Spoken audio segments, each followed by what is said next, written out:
All right, what's up, YouTube? I'm gonna be doing some videos the next couple of days, right, on fights that are not scheduled or anything like that, but fights like this where we discuss these fights and where like we ask each other and stuff, but no one really talks about the actual fight, like who would win, break it down.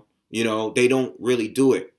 I think a lot of us fans, and I'm not even talking about the uploaders. I'm talking about the fans in general. Even some of the journalists. A lot of us just sit here and boxing. When it comes to boxing, we like to talk about why the fight isn't happening, who to blame it on. We talking about weight. We talk about all this stuff. And I brought this up before. We blame it on all of these things. Look at Wilder and Joshua fans. They're just arguing all day about why the fight's not happening. Okay, they want to blame the other party. That's what they do all day. All right. We're not going to do that anymore. I normally only do breakdowns when a fight is scheduled. But if there's a fight that could happen that's not happening, I'm just going to break it down randomly. Who cares? If they ever fight and I get my breakdown wrong, I don't really care. But this is a fight I don't believe will happen. I don't think it will happen. It could happen, but I don't think it will, But if it did happen, I'm going to let you guys know now how I feel about it, okay? Before we get to those two, though, I'm going to briefly speak on the fight over the past weekend with Lomachenko and Miguel Mariaga, okay? Now, this is how I feel about it, right? I thought Miguel Mariaga did a little better than Nicholas Walters and Jason Sosa, all right? I thought he did a little better. These guys have all been in the mix pretty much fighting each other at this point.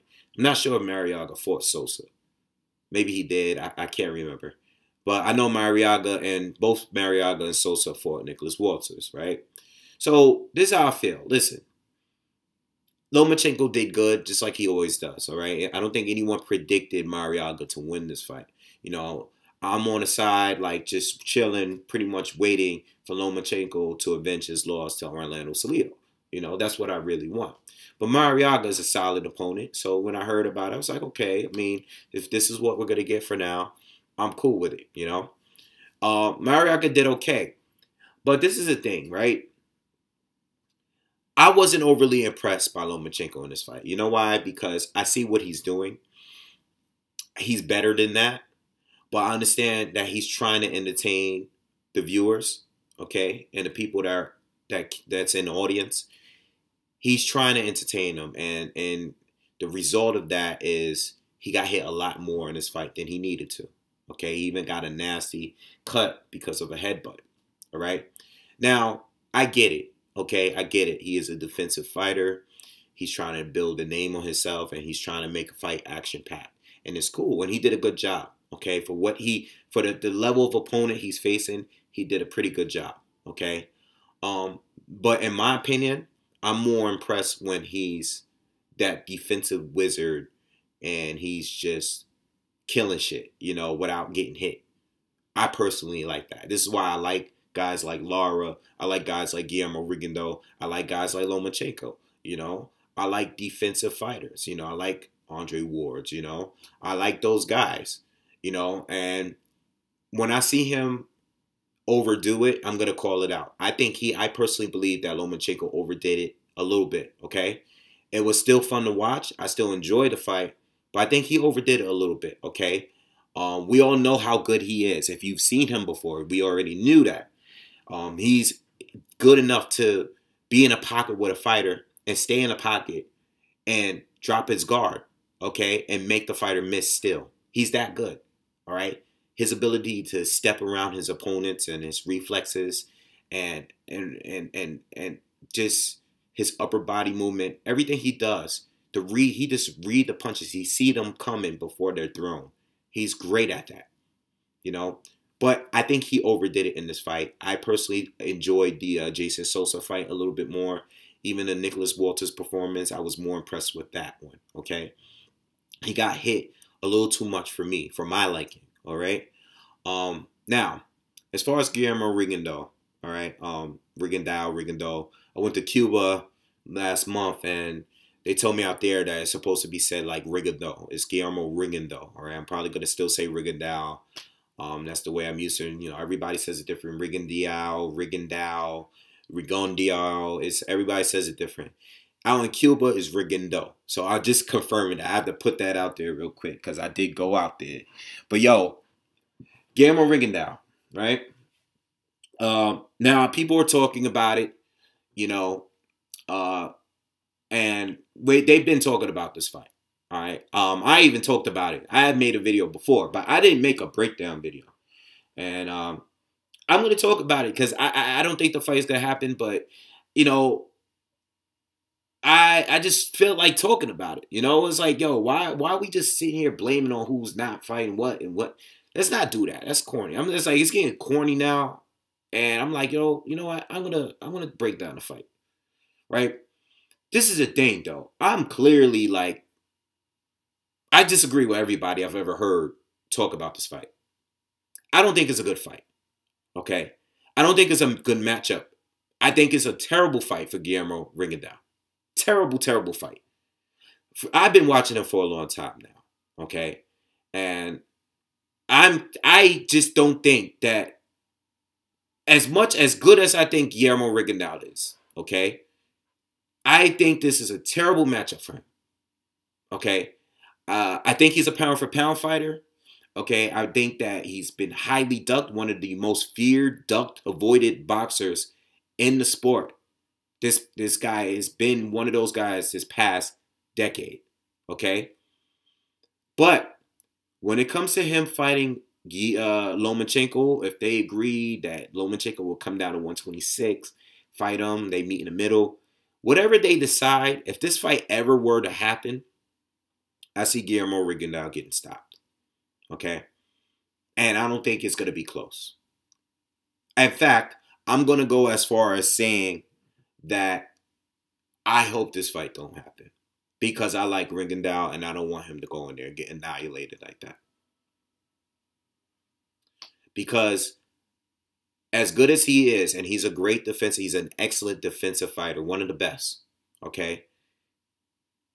He's very limited, okay? I see his flaws. I know he's undefeated, but there's several fights where I see his flaws. First of all, if his opponent is not bringing the action towards him, all right, he's pretty much useless because he's so careful, all right? Now, he takes risks. He takes more risks in a fight than like an Arislani Lara. I get that, okay? He's more willing to try to knock out his opponent. But he's still a counterpuncher at the end of the day, all right? He's not a high-volume puncher, When he fights guys like Joseph Becco or Cordoba or so there's a guy he fought recently, not his last fight, but a couple fights ago, he fought a guy while he was with Rock Nation. It was one of the most boring fights I've ever seen, okay? If his opponent does not bring the fight to him, he's pretty much useless, okay? He's not going to go and try to destroy his fighter. He's great defensively on the outside when he's out of range. When he's in the range he wants to be in, he's great defensively. You ever see him fight on the inside? I did one time, and that's against Cordoba, And that's a fight that he got dropped, okay? He looked terrible fighting in the pocket. He can't. He can't. He is not capable of fighting in the pocket with a low-level fighter like Cordoba. That's where he got dropped. Okay? So what happens when Lomachenko gets inside? Because that's what he does. Lomachenko's in and out the whole time. He's giving you different angles. All right? Guillermo Rigondeaux, we all know he's an outside fighter. We know that. Let's not even go there. We know that. All right? He's a long-range sniper. That's what he is. He can't sit in the pocket. I made a video about him and Floyd years ago now. It was about 3 years ago. It's still getting a lot of views about him, comparing him to Floyd, who's more technical. And the one thing that I said, the key thing that I said between those two, Floyd is more versatile by far. Guillermo Rigondeaux, great right hook, Great straight left hand. Has a lot of power in it. But him and Adonis Stevenson is pretty much the same fighter without the defense. But as far as offensively, they're the same fighter. They're the same fighter. Now, Rigondeaux is better. Of course he's better. You know, he's sharper. You know? He's sharper. He's a better defender. You know? I get that. You know, I get that. But he's the same fighter. He's very limited. He's great at what he does. He's mastered his style of fighting. But he's very, very limited. You can't say that about Lomachenko. Whether it's from the outside, whether it's inside, you got all these advantages. The guy, volume's going to be up. If Lomachenko fought Rigondeaux, the volume's going to be up. He's going to be inside of Guillermo Rigondeaux's space. Now, I know Rigondeaux has great footwork, and he knows how to stay out of range. I understand that. But there's other guys that's knocked him down. You know, that Japanese fighter he fought knocked him down a couple times. Cordoba knocked him down. Guillermo, Nonito Donaire. Let's not act like Rigondeaux doesn't get hit. But whenever he does get hit flush, seems like he's going to go down. Okay? Because he's a small guy, and he's smaller than just about everybody he fights. You know, Loma is going to hit him. Whether it's on the outside, the inside, whatever way you like it. All right? He's going to go down. And he's going to go down multiple times if he gets back up. Okay? That kid is bigger than him. Volume is much higher than his. All right? You already know how Loma fights. He mixes those light tap jabs and mixes it in with his power shots. Okay? His footwork, his hand speed, all right? His reflexes is out of this world. All right? Guillermo Rigondeaux, he won't have to worry about Lomachenko not bringing a fight to him because he would. Lomachenko would make him look bad. And I don't want that to happen. I don't want to see that fight. Because I truly feel that if that fight was really scheduled and announced, I think a lot of people would change their tune on who they think would win that fight. I think a lot of people, we're gonna get the same reaction we got with Floyd and Manny Pacquiao. Once they announce that fight, a lot of people are gonna be quiet. Because I know a lot of people agree with what I'm saying, but they probably don't want to say it. You know? But I think that's a terrible matchup. Now, you could say the same about Rigondeaux fighting Loma. Loma don't have anyone on his record that's as skilled as Rigondeaux. I mean, okay, I get that. I get it. You know? I get that. You can say that. You can say that, but you know, Loma made some really good fighters, some pretty good fighters look really bad, man. And guess what? They went on to have decent careers. I mean, Gary Russell has been on a killing spree since he lost to him. You know? If we be real, if you remove Nonito Donaire off that record, that's it. If you remove him, that's it. I understand that Rigondeaux was ducked. I understand that. Right? But if you remove Donaire, who hasn't done shit since he lost to Rigondeaux, he hasn't done anything. You know, I know he picked up the title, but he ain't beat no one that is really that relevant. You know? And he got knocked out by Nicholas Walters, a guy that got destroyed. Got destroyed by Lomachenko. What if Lomachenko fought Donaire? Lomachenko would have probably done worse than that, than what Rigondeaux did, you know? So I'm not going to try to take credit from him. I understand that was a big win because at that time, Nonito Donaire was considered a pound-for-pound fighter. But at the same time, those weight classes, 122, 126, was getting real heavy at that time.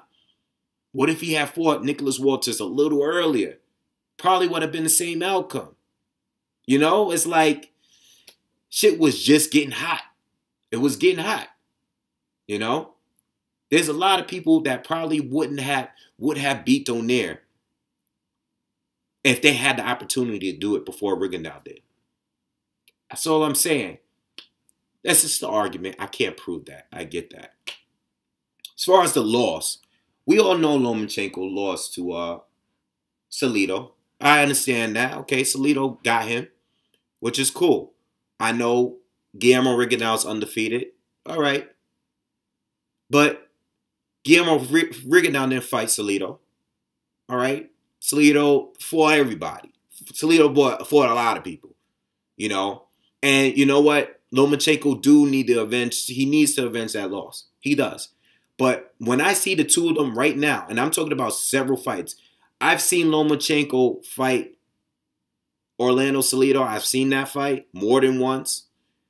And I've seen his progress since that loss. Based on the way he's fighting today and the last couple of years right now, since that loss, that man would destroy Guillermo Rigondeaux. It's not a 50-50 fight to me. That's going to be a blowout. I hope that fight doesn't happen. I don't even want him to do Rigondeaux like that. All right. So I know this is a totally random video, but I felt like speaking on it. You know, this fight was this past weekend, and you know, I felt like breaking it down some from a stylistic standpoint.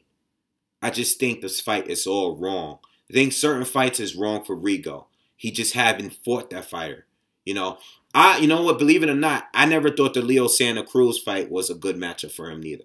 That's just me being personal. Like me personally, I just think that it's not a great matchup. That's a fight that he can win, but that's not a great matchup for him neither. You know, especially how Santa Cruz made the adjustments to fight Carl Frampton in the rematch. If he were to fight Rigo that way, use his height and his reach and his size like the way he did against Carl Frampton, that would be a hard fight for Rigo. All right. I understand that Rigo skill, as much as a technician he is, his volume is very, very low. Okay. And he doesn't normally fight guys that know how to use their size advantage over him. Okay. They just don't. Okay. The one really good fighter that he fought tried to outbox him, and that's why he lost. All right. Donaire fought Rigondeaux exactly how Rigondeaux wanted him to fight. And made no adjustments whatsoever in that fight. All right. So anyway, that's my opinion on that fight if it ever were to occur. I know a lot of people. I know Rigondeaux has a heavy following here on YouTube. But that's just how I look at it. No disrespect. I'm removing my personal feelings out of this conversation. I think Lomachenko gets him, and I think he gets him easily. All right. So let me know what you guys think on this topic, and I'll check you guys on the next one. Peace.